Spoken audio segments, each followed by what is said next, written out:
Hello dear friends, भाई और बहनों, बाबूज एंड दीदीज, welcome. I am Umesh Kumar Upadhyay. Now you are watching your own channel Masters Academy for economics. Today we will discuss about GDP and welfare and its limitations as an index of welfare. So let's begin.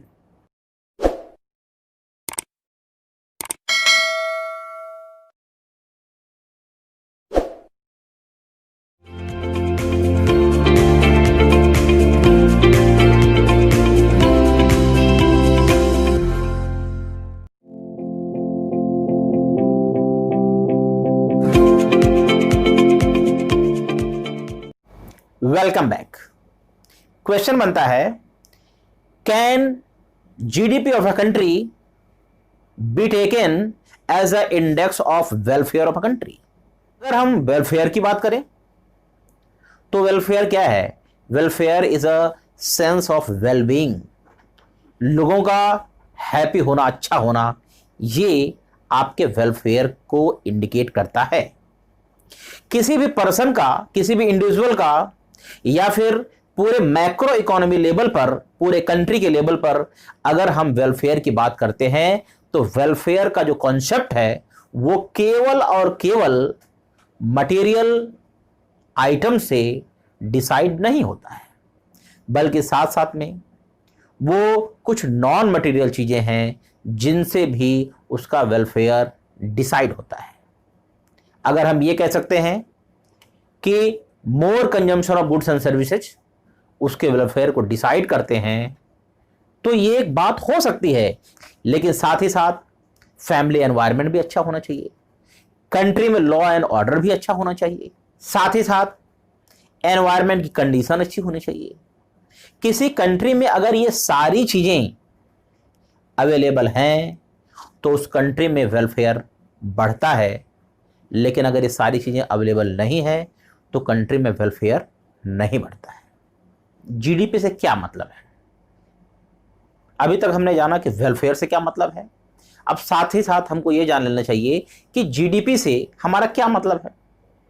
GDP refers to the sum total of goods and services which are produced within the domestic territory of a country during a financial year. एक country के domestic territory में जिन goods and services का production होता है, चाहे उसे normal reason करे चाहे नॉन नॉर्मल रीजन करे, उसे ही हम क्या कहते हैं? डोमेस्टिक इनकम कहते हैं। डोमेस्टिक इनकम का कैलकुलेशन हमेशा 1 ईयर में किया जाता है। आज हम इस टॉपिक में डिस्कस कर रहे हैं कि जीडीपी को यानी वेलफेयर के इंडेक्स मानने में क्या क्या लिमिटेशंस आती हैं, यानी कि what are the limitations of GDP as a index of welfare of a country. पहला पॉइंट है डिस्ट्रीब्यूशन ऑफ जीडीपी।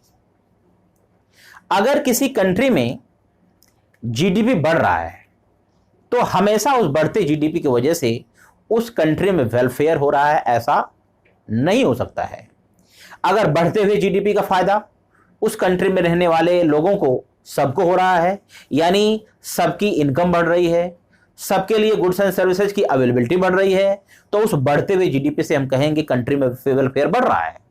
लेकिन अगर उस बढ़ते हुए जीडीपी से केवल कुछ लोगों की इनकम बढ़ रही है, कुछ लोगों के लिए गुड्स एंड सर्विसेज की अवेलेबिलिटी बढ़ रही है, तो वो बढ़ता हुआ जीडीपी कभी भी वेलफेयर को इंडिकेट नहीं करेगा। एक एग्जांपल लेके समझते हैं। सपोज करिए एक कंट्री है, उस कंट्री का नाम इंडिया है। इंडिया में हम 2019 के डेटा को कलेक्ट कर रहे हैं। 2019 में उस कंट्री में रहने वाले पीपल कितने हैं? 100 हैं। और लोगों को पर कैपिटा इनकम कितनी है? 10 है। उस कंट्री का जीडीपी है 100 multiply by 10 is equal to 1000। अब सपोज करिए एक नया साल आता है, नया ईयर आता है, ईयर है 2020। आज इस कंट्री में जीडीपी बढ़ के हो गया है 1010। कंट्री में रहने वाले पीपल आज भी कितने हैं? 100 है। लेकिन अब एक चेंज आ गया है। जो 90 लोग हैं उनकी पर कैपिटा इनकम 9 हो गई है, तो यानी कि 90 multiply by 9 is equal to 810। लेकिन जो 10 पीपल हैं उनकी पर कैपिटा इनकम 20 हो गई है, तो यानी कि 20 multiply by 10 is equal to 200। और अगर हम इस कंट्री में जीडीपी कैलकुलेट करते हैं तो जीडीपी कितना हो गया, 810 प्लस 200 इज इक्वल टू 1010। कहने का मतलब है कि अगर हम 2019 से 2020 का कंपेयर करें तो हमको यह दिखाई दे रहा है कि जीडीपी हमारा क्या हो रहा है, बढ़ रहा है। लेकिन इस बढ़ते हुए जीडीपी को कभी हम वेलफेयर का इंडिकेटर नहीं कह सकते हैं। क्यों? क्योंकि 90 लोगों की इनकम 10 से घट के 9 हो गई है। केवल 10% ऐसे ही हैं जिनकी इनकम 10 से बढ़ के क्या हो गई है, 20 बढ़ गई है। तो ऐसे बढ़े हुए जीडीपी से कभी किसी कंट्री में वेलफेयर इंडिकेट नहीं होता है। Now non monetary exchanges. Normally GDP में केवल ऐसी गुड्स एंड सर्विसेज को हम इंक्लूड करते हैं जिनका मॉनेटरी ट्रांजैक्शन होता है, या फिर केवल मॉनेटरी ट्रांजैक्शन को, मॉनेटरी एक्सचेंज को ही हम जीडीपी में इंक्लूड करते हैं। लेकिन केवल मॉनेटरी एक्सचेंज से रिलेटेड गुड्स एंड सर्विसेज ही हमारे वेलफेयर को डिसाइड नहीं करती हैं।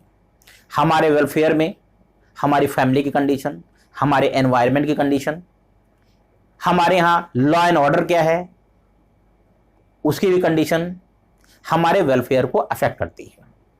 हमारे कंट्री में जब भी हम नेशनल इनकम या डोमेस्टिक इनकम का कैलकुलेशन करते हैं तो नॉन मॉनेटरी एक्सचेंज को हम इंक्लूड नहीं करते हैं। ये जीडीपी को एज अ इंडेक्स बनने में बहुत बड़ा हर्डल है। अब देखिए, किसी फैमिली में कोई हाउसवाइफ काम करती है, उसकी इनकम को या उसके इनकम जनरेशन को या उसके प्रोडक्शन को हम डोमेस्टिक इनकम में इंक्लूड नहीं कर पाते हैं। क्यों? क्योंकि मॉनेटरी एक्सचेंज नहीं हो रहा है। इसी तरह से हमारे एनवायरनमेंट की कंडीशन, हमारे लॉ एंड ऑर्डर की कंडीशन, इनका मॉनेटरी एक्सचेंज नहीं हो रहा है, तो इनको भी हम अपने जीडीपी में इंक्लूड नहीं करते हैं, जो हमारे जीडीपी के इंडेक्स बनने के रास्ते में सबसे बड़ा हर्डल हो जाता है। इस तरह से हम जीडीपी को अंडर एस्टिमेट कर लेते हैं, जीडीपी का सही फिगर हमारे सामने नहीं आता है, और इस तरह से जीडीपी एक वेलफेयर का सही इंडिकेटर नहीं बन पाता है। Next, composition of GDP. Composition of the GDP may not be welfare oriented. जैसे मान लीजिए अगर हमारी कंट्री में गुड्स एंड सर्विसेज का प्रोडक्शन बढ़ रहा है तो हम कहेंगे कि हमारी कंट्री में जीडीपी बढ़ रहा है। लेकिन उन बढ़े हुए गुड्स एंड सर्विसेज, उन प्रोड्यूस्ड गुड्स एंड सर्विसेज में कौन कौन सी गुड्स एंड सर्विसेज हैं, ये डिसाइड करती हैं हमारे वेलफेयर को। सपोज करिए कि हमारे कंट्री में जो गुड्स एंड सर्विसेज का प्रोडक्शन हो रहा है उसमें ज्यादा से ज्यादा arms, tank, missile, fighter plane, इन सब का अगर प्रोडक्शन बढ़ रहा है तो हम उसको जीडीपी का डायरेक्ट इंडिकेटर नहीं मान सकते हैं।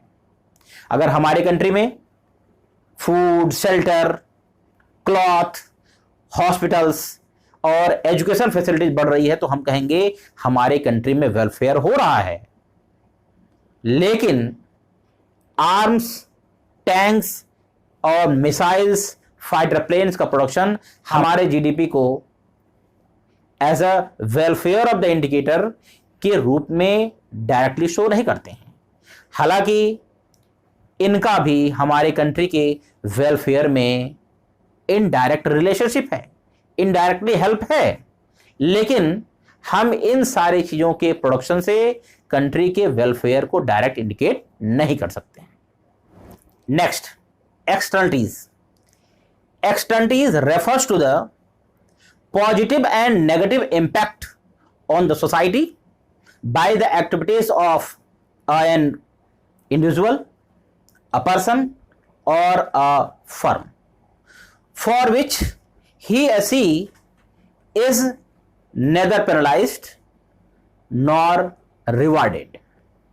कहने का मतलब है कि किसी भी आदमी के एक्टिविटीज, जब भी कोई आदमी या कोई फर्म, कोई इंडिविजुअल प्रोडक्शन एक्टिविटीज करता है, इकोनॉमिक एक्टिविटीज करता है, तो उससे दो तरह के इफेक्ट होते हैं।